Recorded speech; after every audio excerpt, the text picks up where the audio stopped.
أعوذ بالله من الشيطان الرجيم بسم الله الرحمن الرحيم هو الذي أنزل عليك الكتاب منه آيات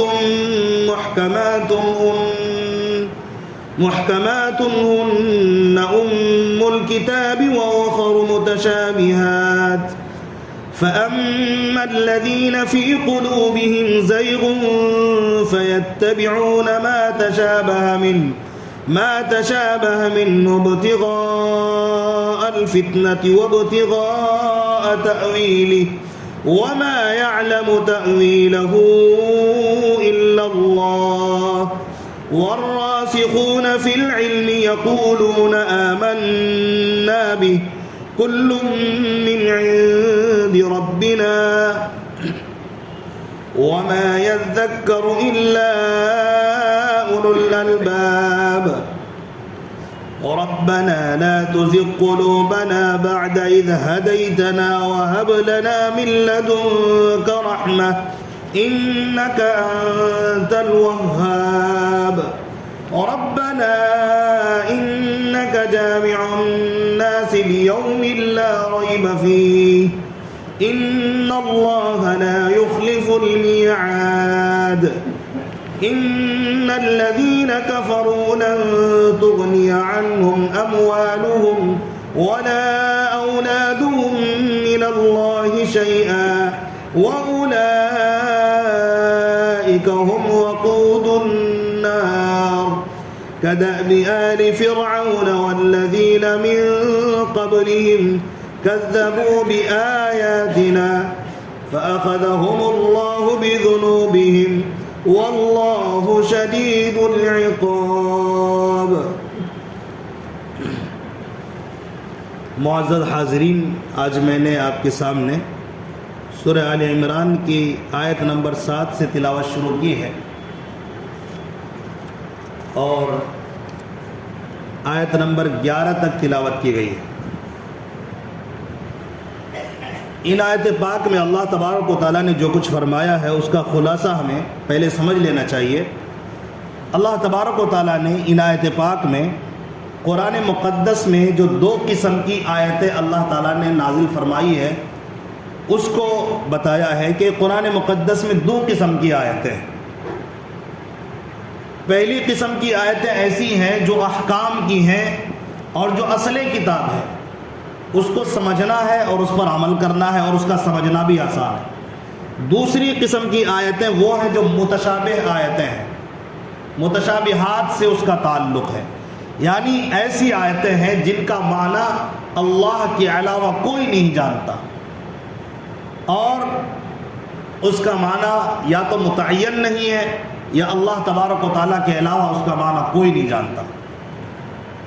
تو بہرحال اس کو متشابہات آیتیں کہتے ہیں. تو ایسی آیتیں بھی ہیں اور یہ ایسی آیتیں ہیں جن کا مطلب اور معنی جاننا بھی ضروری نہیں ہے، یعنی ہماری زندگی میں عمل سے اس کا کوئی تعلق نہیں کہ ہم اس کی کھود کرید میں لگیں.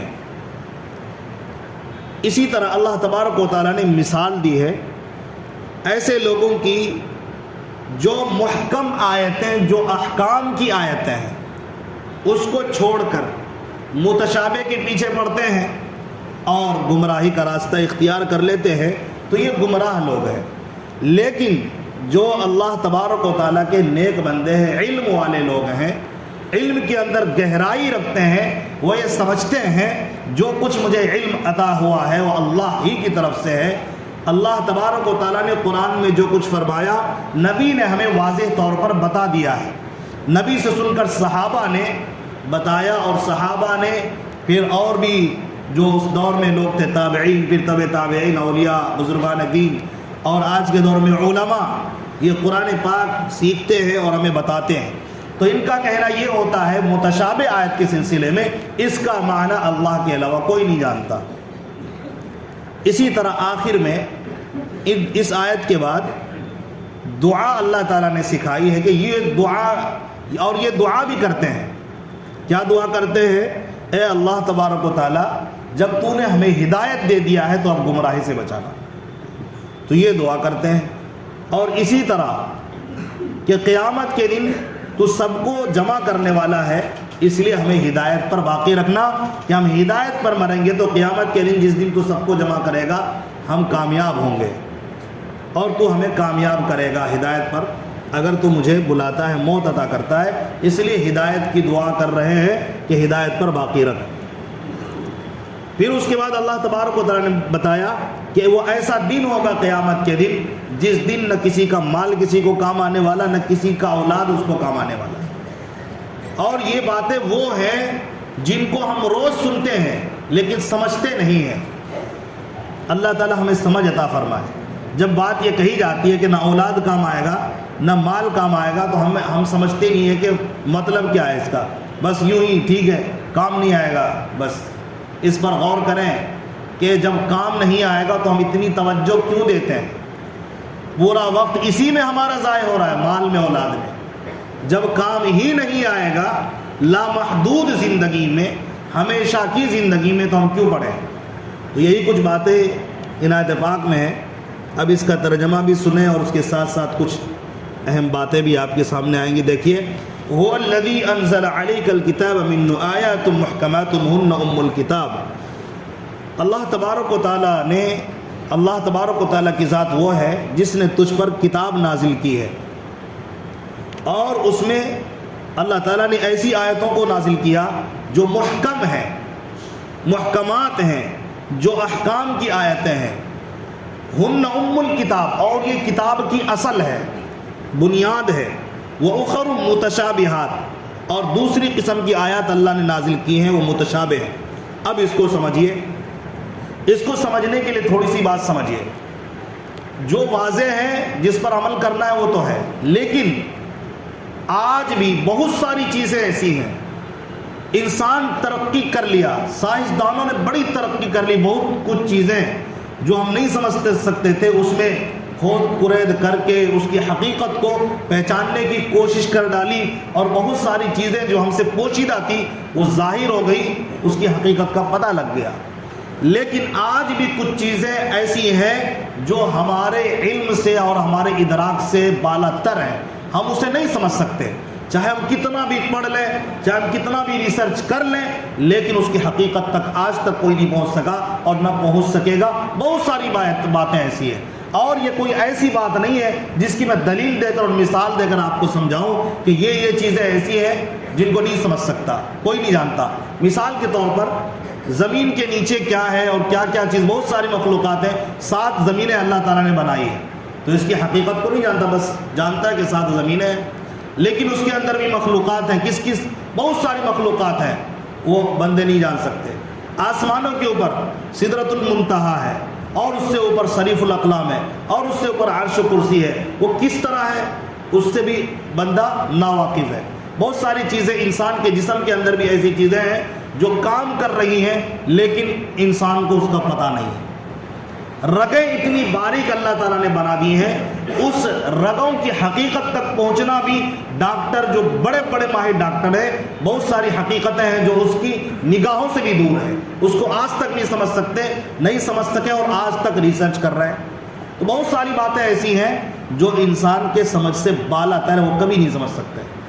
اور وہ اللہ تبارک و تعالیٰ جب بیان کر دیں قرآن میں کسی چیز کو تو اس کے پیچھے نہیں پڑنا ہے۔ مثال کے طور پر اللہ تبارک و تعالیٰ دیکھتا اور سنتا ہے، ہمارا عقیدہ ہے، لیکن اللہ تبارک و تعالیٰ کس طرح سنتا ہے، کس طرح دیکھتا ہے، اب ہم تصور میں پڑ جائیں گے تو ہم گمراہ ہو جائیں گے، کیونکہ اللہ تبارک و تعالیٰ نے بتا دیا میں خالق ہوں، میں رب ہوں، میں عزت دینے والا ہوں، میں ذلیل کرنے والا ہوں، شفا میں دیتا ہوں، بیماری میں دیتا ہوں، نفع میں دیتا ہوں، نقصان میں پہنچاتا ہوں، میں بارش میں دیتا ہوں، غلے میں اگاتا ہوں، تمام چیزیں میں کر رہا ہوں، لیکن اس قدرت کی کیفیت کیا ہے ہم اس کو نہیں جانتے۔ اللہ ہر ایک کی نگرانی کر رہا ہے، لیکن نگرانی کی کیفیت کیا ہے وہ ہم نہیں جانتے۔ اللہ نے قرآن میں کہا لیس کمثلہ شیء، اللہ تعالیٰ کی طرح تو کوئی چیز ہی نہیں ہے، اس کی مثال ہی نہیں دی جا سکتی ہے۔ اب کوئی یہ سوچ لے کہ یہ کان کی طرح کان اور آنکھ کی طرح آنکھ، تو گمراہی ہوگا۔ ظاہر ہے پھر جب ہم کہیں گے اس آنکھ کی طرح آنکھ ہے ہماری آنکھیں تو سامنے دیکھتی ہیں، لیکن اللہ تبارک و تعالیٰ کے سامنے تو پوری دنیا کا ایک ایک حصہ، پوری دنیا اور دنیا کے ذرات بھی اللہ کے سامنے دن کی روشن، سورج کی روشنی کی طرح آیا ہے۔ زمین کے نیچے کیا ہے، آسمان کے اوپر کیا ہے، اور دنیا کے کس حصے میں کیا ہے اور کتنی ہے، تعداد کے ساتھ اللہ تعالیٰ کو پتہ ہے، لیکن ہمیں پتہ نہیں ہے۔ ہماری آنکھیں آگے دیکھ سکتی ہیں، پیچھے نہیں دیکھ سکتی، لیکن اللہ تعالیٰ ایک وقت میں اوپر نیچے آگے پیچھے دائیں بائیں ہر طرف اللہ دیکھتا ہے، تو ہم اس تصور بھی نہیں کر سکتے۔ اللہ تعالیٰ یہاں تک کہ دل میں جو بات آنے والی ہے اور دل میں جو کچھ ہم چھپا رہے ہیں، اللہ اس کو بھی جانتا ہے۔ یعلم خائنۃ الاعین وما تخفی الصدور، وہ آنکھ کی خیانت کو بھی جانتا ہے اور دل کے اندر چھپے ہوئے بھیدوں کو بھی جانتا ہے، لیکن وہ کس طرح جانتا ہے، اس کی کیفیت میں پڑھنا یہ گمراہی کی طرف لے جانے والی بات ہے۔ ہمیں صرف اتنا مان لینا ہے کہ اللہ دیکھتا بھی ہے، سنتا بھی ہے۔ بہت ساری باتیں قرآن میں اللہ تعالیٰ نے بتائی۔ اسی طرح اللہ نے قرآن میں کہا کہ کل قیامت والارض جميعا قبضته يوم القیامة والسماوات مطویات بیمینہ، کہ زمین اور آسمان اللہ تبارک و تعالیٰ کی مٹھی میں ہو۔ اب یہ مٹھی، یہ سوچ لینا کہ ہماری طرح مٹھی ہوگی تو ظاہر ہے کہ یہ غلط ہے۔ اس کا مطلب یہ ہے کہ اللہ تبارک و تعالیٰ، اللہ تعالیٰ فرماتا ہے کہ داہنے ہاتھ میں ہوگا۔ اب داہنا ہاتھ اللہ نے کیا ہے، لیکن اب اس کی تحقیق میں نہیں پڑھتے۔ اگر تحقیق میں پڑھیں گے تو گمراہ ہوں گے، کیونکہ اللہ تعالیٰ نے تو یہ کہا ہے میں جسم سے بھی پاک ہوں، مجھے کھانے پینے کی ضرورت نہیں ہے۔ اب ہم جب جسم کہیں گے تو ظاہر ہے کہ غلط کہیں گے۔ اللہ جسم سے بھی پاک ہے، اور وہ اللہ تبارک و تعالیٰ کی ذات اتنا اعلیٰ ہے کہ وہ اس زمین کے اندر سما جائے، ایسا بھی نہیں ہے۔ اللہ تبارک و تعالیٰ موجود ہے بلا جسم بلا جسم بلا مکان، اس کو کسی جگہ کی کوئی ضرورت نہیں ہے۔ تو ایسی آیت، یہ تو اللہ تعالیٰ کے بارے میں نے بتائی۔ اور اسی طرح دیکھ لیجئے جنت ہے، جنت میں اللہ نے ایسی ایسی نعمتیں نازل اس کے اندر اللہ نے رکھی ہے جس کا ہم تصور نہیں کر سکتے، سوچ بھی نہیں سکتے۔ اللہ تعالیٰ نے قرآن میں خود کہا ہے فَلَا تَعْلَمُ نَفْسٌ مَّا أُخْفِيَ لَهُم مِّن قُرَّةِ أَعْيُنٍ، راتوں کو جاگ کر عبادت کرنے والوں کے لیے اللہ تعالیٰ نے ایسے مزے کی چیزیں رکھی ہیں، دیکھیں تو آنکھیں خوش ہو جائیں، لیکن نہ نفس نے، کسی نفس نے جانا، نہ کسی آنکھ نے اس کو دیکھا۔ اور اللہ تعالیٰ نے اس کے ٹھنڈک کے لیے اللہ تعالیٰ نے جنت میں نعمتیں رکھی ہیں۔ اسی طرح نبی صلی اللہ علیہ وسلم نے بھی بہت ساری روایات میں ایسی باتیں بیان کی ہے جن کو ہمیں مان لینا ہی کافی ہے۔ تو بہرحال یہ متشابہ جو آیتیں ہیں اس کے پیچھے نہیں پڑنا ہے۔ ابھی اسی صورت کی شروع میں ایک آیت آئی تھی الف لام میم، اب اس کو کاٹ کاٹ کر پڑھا جا رہا ہے، تو اللہ تبارک و تعالیٰ ہی بہتر جانے، اللہ نے جس طرح پڑھنے سکھایا اس طرح ہم پڑھ رہے ہیں، لیکن اب اس کا معنی نبی نے بھی نہیں بتایا تو ہمیں معلوم بھی نہیں ہے، تو اللہ ہی بہتر جانتا ہے کیا ہے۔ اب اس کے کھود پورج میں پڑھنا، الف کا معنی یہ ہو سکتا ہے، لام کا یہ ہو سکتا ہے، میم کا ہو سکتا ہے، آدمی کو گمراہی تک پہنچا دے گا، پتہ ہی نہیں ہے اور بے جانے کچھ بھی بولا جا رہا ہے۔ ہو سکتا ہے جو تم تصور کر رہے ہو وہ اللہ تعالیٰ کی یہاں مراد نہ ہو، اور تم اللہ تعالیٰ کچھ اور کہنا چاہ رہا ہو، قرآن میں تم کچھ اور کہہ دو۔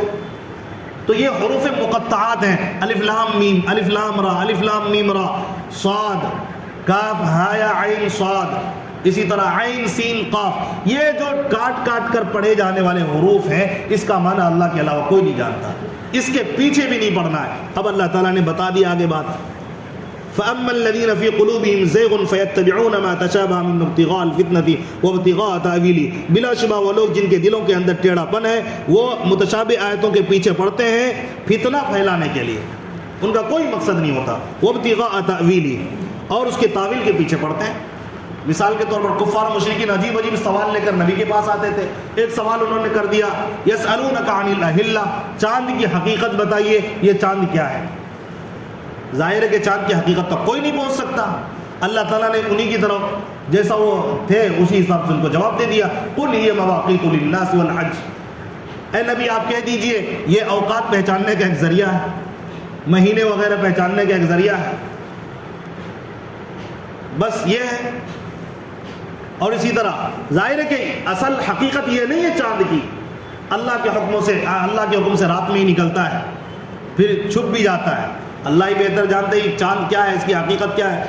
اسی طرح ان لوگوں نے اٹھ پٹانگ سوال کر دیا، یسألونک عن الروح، روح کے بارے میں پوچھتے ہیں، جو روح باقی ہے تو انسان زندہ ہے، روح نکل جائے تو انسان مر جاتا ہے، یہ روح کیا، اس کے بارے میں اس کی حقیقت کو پوچھنے لگے۔ ظاہر ہے کہ اس کی حقیقت کو اللہ کے علاوہ کوئی نہیں جانتا، آج تک کوئی نہیں جان سکا۔ یہ روح آتی ہے اور نکل جاتی ہے، اللہ تعالیٰ نے کہا جواب یہ دے دو، قل یسألونک عن الروح قل الروح من امر ربی، اے نبی آپ کہہ دیجئے کہ یہ میرے رب کا حکم ہے۔ یہ روح کیا ہے؟ میرے رب کا حکم ہے۔ بہرحال تو یہ باتیں تھی اس کے اندر، تو اس کے پیچھے پڑنا، ان آیتوں اس کی حقیقت میں جاننے کی کوشش کرنا، یہ گمراہی کے راستے ہیں، اور یہ ایسے لوگ جن کے دلوں کے اندر کجی ہے، ٹیڑھا پن ہے، وہ ان باتوں کے پیچھے پڑ جاتے ہیں، اور جو اصلی آیتیں ہیں اس پر غور نہیں کرتے۔ اللہ نے کہا ایمان لاؤ، اس پر ایمان نہیں لاتے۔ اللہ نے کہا عمل صالح کرو، نہیں کرتے۔ اللہ نے کہا نماز پڑھو، وہ نہیں کرتے۔ اللہ نے کہا عبادت کرو، وہ نہیں کرتے۔ اللہ نے کہا مجھے خالق مانو، میں ہی خالق ہوں، وہ بھی نہیں کرتے، وہ نہیں سمجھنے کی کوشش کرتے۔ اللہ نے کہا پانی میں ہی برساتا ہوں، کسی میں دم نہیں کہ وہ پانی برسا دے قطرہ بھی۔ اللہ نے کہا کہ زمین سے غلے میں اگاتا ہوں، یہ مانو، یہ نہیں مانتے۔ اب اس چکر میں لگا ہوا کہ روح کسے کہتے ہیں، اس چکر میں لگا ہوا چاند کی کیا حقیقت ہے، روح جانے گا تو کیا تیرا کیا فائدہ ہونے والا ہے روح کو جان کر، جب تجھے موت اور حیات کا پتہ ہی نہیں ہے کہ موت کب آنے والی ہے۔ اور اسی طرح جو چاند کے بارے میں معلوم کر کے کیا تیرا کیا فائدہ ہونے والا ہے۔ تو بے فائدہ باتوں کے پیچھے پڑنا، بے ضرورت باتوں کے پیچھے پڑنا، یہ اپنے آپ کو گمراہی کی طرف لے کر جانا ہے۔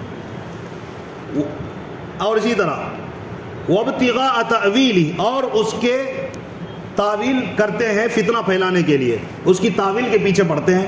وما يعلم تأویلہ الا اللہ، جبکہ اس کی تعویل کو اللہ کے علاوہ کوئی نہیں جانتا، اس کے مطلب کو، اس کے معانی کو اللہ کے علاوہ کوئی نہیں جانتا۔ والراسخون فی العلم یقولون آمنا بہ، اور جو علم میں گہرائی رکھنے والے لوگ ہیں، راسخین فی العلم ہیں، وہ کہتے ہیں آمنا بھی، ہم ایمان لاتے ہیں اس پر جو اللہ نے کہا، بس اتنا ہی مانتے ہیں۔ اللہ تبارک و تعالیٰ کہتا ہے عرش پر میں مستوی ہوں، مستوی ہونے کا مطلب ہوتا ہے بیٹھ جانا۔ اب نعوذ باللہ کوئی سوچے اللہ عرش پر بیٹھ گیا، ظاہر ہے کہ گمراہ ہوگا وہ۔ اللہ کہتا ہے وہ اللہ فی السماوات و فی الارض، سورہ انعام میں اللہ نے خود فرمایا اللہ زمین میں بھی آسمان میں بھی ہے۔ اللہ یہ کہہ رہا ہے قل للہ المشرق والمغرب فإنما تولوا فثم وجہ اللہ، اللہ مشرق میں بھی مغرب میں ہے، جدھر بھی چہرہ پھیرو گے اللہ کو پاؤ گے۔ جتنا کہا اتنا مان لینا ہے، اس کے پیچھے اللہ تعالیٰ کو کیسے پائیں گے، اللہ تعالیٰ کیسے یہاں موجود ہے، اللہ زمین میں کیسے موجود ہے، آسمان میں کیسے موجود ہے، پھر تو آدمی گمراہ ہو جائے گا۔ کل من عند ربنا، یہ ہر بات میرے رب کی طرف، ہمارے رب کی طرف سے ہے۔ وما يذکر الا اولو الالباب، اور یہ باتیں عقل والوں کو ہی سمجھ میں آتی ہے۔ ربنا لا تزغ قلوبنا بعد اذ هديتنا وهب لنا من لدنك رحمة، اے ہمارے رب ہدایت دینے کے بعد ہمیں ہمارے دلوں کو کجی والا نہ بنانا، ہمارے دلوں کو اس سے نہ پھیرنا، سیدھے راستے سے، ہدایت سے۔ وهب لنا من لدنك رحمة، اور اپنی طرف سے ہمیں ہدایت عطا، رحمت عطا فرما۔ انک انت الوہاب، بلا شبہ تو بہت زیادہ عطا کرنے والا ہے، دینے والا ہے۔ ربنا انک جامع الناس لیوم لا ریب فیہ، اے ہمارے رب بلا شبہ تو لوگوں کو جمع کرنے والا ایسے دن میں جس میں کوئی شک نہیں ہے، یعنی قیامت کے ہونے میں کوئی شک نہیں ہے۔ ان اللہ لا یخلف المیعاد، بلا شبہ اللہ تبارک و تعالیٰ وعدے کی خلاف نہیں کرتا، جو اللہ کا وعدہ وہ ہو کر رہے گا۔ اللہ نے آخری دن لانا ہے، سب کو جمع کرے گا مار کر، تو وہ طے ہے۔ ان الذين كفروا لن تغني عنهم اموالهم ولا اولادهم من الله شيئا، بلا شبہ وہ لوگ جنہوں نے کفر کیا، ان کے مال اور ان کے اولاد ان کو کام نہیں آئیں گے، کچھ بھی اللہ کے عذاب سے بچانے کے لیے کچھ بھی کام نہیں آئیں گے۔ وَأُولَئِكَ هُمْ وَقُودُ النَّارِ، اور یہ سب کے سب کیا ہیں، جہنم کے ایندھن ہیں۔ بہرحال اپنے آپ کو مال اور اولاد کے پیچھے اتنا نہ لگا دیں، ہماری جو عبادتیں ہیں وہ رہ جائیں۔ عبادتوں کے لیے پہلے وقت نکالنا ہے، اولاد اور مال جمع کرنا ہے، لیکن عبادت کو آگے رکھنا ہے، عبادت کو پیچھے نہیں۔ اللہ نے اتنا مشکل عبادت ہمیں نہیں دیا کہ اس کی وجہ سے ہمارے مال میں کمی ہو جائے نعوذ باللہ، اور ہماری اولاد کو کچھ نقصان پہنچ جائے، ایسا نہیں ہے۔ اور ہم خواہ مخواہ پورا وقت اولاد کے پیچھے، پورا وقت مال کے پیچھے لگاتے ہیں، ظاہر ہے یہ مال کے حریص ہونے اور اولاد کے حریص ہونے کے علاوہ کچھ بھی نہیں ہے، اس کی کوئی حقیقت بھی نہیں ہے۔ آخر یہ بندہ مال مال اولاد اولاد کرتے کرتے مر جائے گا، نہ اولاد کو مکمل نفع پہنچا سکے گا، نہ اسی طرح اس کو مال مکمل طور پر کام آنے والا، اور آخرت میں تو کوئی کام نہیں آئے گا۔ ہر ایک کو اپنی پڑی ہوگی، تو اپنی فکر کرنی ہے اور عبادت کے ساتھ ساتھ ہر ایک کی فکر کرنی ہے. مال بلا شبہ جمع کریں لیکن عبادت میں کوتاہی نہیں. اولاد کی فکر کریں لیکن عبادت میں کوتاہی نہیں. اولاد کی دنیا کی تو فکر کرتے ہیں لیکن اللہ ہم سب کی حفاظت فرمائے, اللہ بچائے, ہم اولاد کی دین کی فکر نہیں کرتے. اولاد کو ہم جہنم تک جا رہا ہے, نمازیں چھوڑتا ہے, روزے چھوڑتا ہے, غلط چیزوں میں ملوث ہے, اس سے کوئی فرق نہیں پڑتا. اور میرا بچہ دنیا میں کتنا کامیاب ہے, کتنا ناکام ہے, اگر اس میں کمی آتی ہے تو ہم پریشان ہو جاتے ہیں. جو کہ فانی دنیا ہے اس کے لیے پریشان ہے, لیکن آخرت میں کہ میرا بچہ بھی جنت میں چلا جائے, میں بھی جنت میں چلا جاؤں, وہاں بھی خوشحال زندگی گزارے, وہاں کی فکر نہیں کرتے. اور یہ ہماری بہت بڑی کمزوری ہے. ہر ایک اپنے آپ میں غور کر سکتا ہے کہ جب دنیا کا بچہ نقصان کر دے تو کتنا تل ملا جاتے ہیں, اور آخرت کے حساب سے نمازوں پر نمازیں چھوڑ رہا ہے, قرآن پڑھنے آج تک نہیں آیا, اس کی کوئی فکر کی کوئی ضرورت ہی نہیں محسوس کرتے ہیں. ہاں میں سب کے بارے میں نہیں کہہ رہا ہوں, بہت سارے لوگ فکر کرتے ہیں, بہت اچھی بات ہے. ظاہر ہے کہ اسی کی فکر کے لیے اللہ نے پیدا کیا ہے نا. دنیا تو ضرورت ہے, ہر ایک اس کی فکر میں ہے. وہ بچہ بھی ایک دن بڑا ہو کر فکر کرنے لگے گا. پہلے ہم دینی تعلیم دیں, قرآن کی تعلیم دیں, اس کو عبادت پر کھڑا کریں. یہ ہونا چاہیے تاکہ جنت میں آپ کا بچہ پہنچ کر سکون کی سانس لے. یہ بچوں سے محبت کی علامت ہے, ورنہ ظاہر ہے آدھی محبت ہے آدھی دشمنی ہے. آخرت کے متعلق ہم دشمنی نکال رہے ہیں اور دنیا کے متعلق دوستی دکھا رہے ہیں, اور ایسی دوستی کس کام کی جو آخرت میں اور قبر میں بچے کو پھنسا دے. لہٰذا ہمیں بھی آخرت کی اور قبر کی تیاری کی ضرورت ہے, اور اپنے بچوں کو بھی آخرت کی تیاری کرانے کی, بیوی بچوں ہر ایک کو آخرت کی تیاری کرانے کی ضرورت ہے. اللہ تبارک و تعالیٰ ہمیں دین کی صحیح سمجھ عطا فرمائے اور قرآن پاک کا فہم عطا فرمائے اور عمل کی توفیق عطا فرمائے. آمین.